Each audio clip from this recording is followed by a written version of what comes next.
in a world driven by noise, control, and conformity. To truly create, is a radical act. To bring something new into being. To say what hasn't been said. To express what's inside, knowing the world might not understand. Takes courage. That's the core message of The Courage to Create by Rollo May, existential psychologist, philosopher, and poet of the soul. This isn't a book about being artistic. It's about being alive. About daring to speak when silence is easier. To feel when numbness is safer. To build when fear says, don't even try. May invites us into the inner terrain of creation, not as technique, but as confrontation. With fear. With meaninglessness, sen, with self. And out of that confrontation, something new is born. Let's walk into this space of creative courage together. Chapter 1. What is creativity? Rollo May starts with a simple but essential distinction. Creativity is not reserved for artists. It is not confined to painting, writing, or music. Creativity is any act in which a person dares to encounter the unknown and bring something authentic into existence. That could be a conversation that changes a relationship, a solution no one's considered, a way of living no one around you models. Creativity, then, is the process of becoming fully yourself despite all that resists it. And that's not cute or safe. It's terrifying. Chapter 2. The essence of courage. Why does May call it the courage to create? Because creating means risking rejection, risking failure, risking the collapse of your identity. He draws from existential psychology. Courage is not the absence of fear. It is acting in the presence of fear. Every creative act begins with doubt. But instead of fleeing, the creative person enters the anxiety, holds space for it, works within it.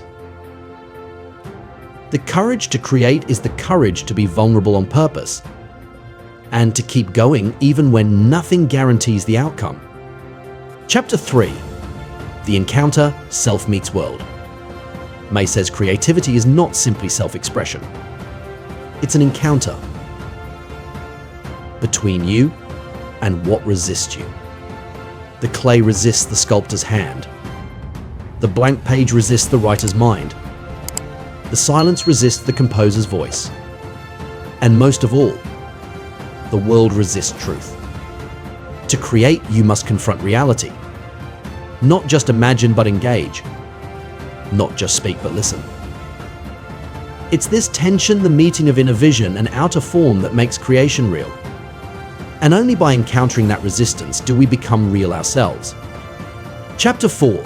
The creative process. Anxiety, gestation, breakthrough. May describes creativity as a cycle. Anxiety. You sense the need for something new, but don't know how to express it. Incubation. You wait. You stay with the tension. The idea forms below awareness. Illumination. A breakthrough comes, not by force but by presence. Verification, you give it form, you shape the insight into reality. This process is fragile. It can't be rushed. It demands you trust the unknown. But through it, you discover a deeper self, not one handed to you by society, but one forged in inner fire. Chapter 5. The myth of the suffering artist. May rejects the romantic idea that creativity must come from pain. He says suffering is real but not the source of creativity. Creativity comes from engagement, from the whole self, from presence. What matters is not whether you've suffered, but whether you've chosen to respond to life with openness, even when it's hard. You don't create because you're broken. You create because you're alive. And aliveness includes joy, beauty, sorrow, and contradiction. The artist's job is not to wallow in suffering, but to transform it. Chapter 6. Courage against conformity. One of May's fiercest warnings is against cultural conformity. He says our society rewards safety over authenticity, productivity over originality, predictability over depth. But to create, you must be willing to stand apart. This doesn't mean being a rebel without cause.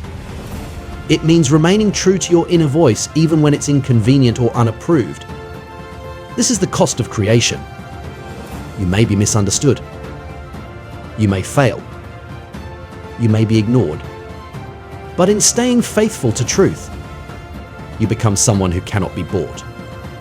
Chapter 7. The Creator's Responsibility.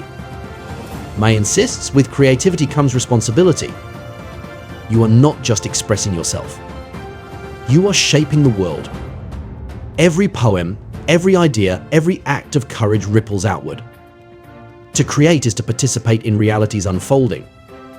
And that requires honesty, discipline, respect for the power of what you're shaping. This isn't about ego. It's about service. Creativity is not an escape from the world.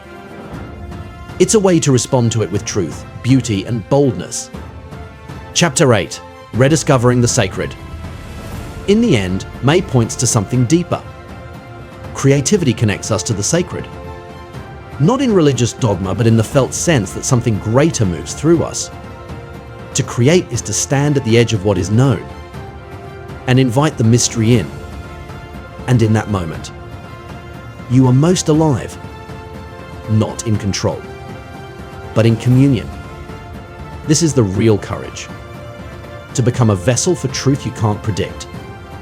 To live open to awe. To say yes to the unknown.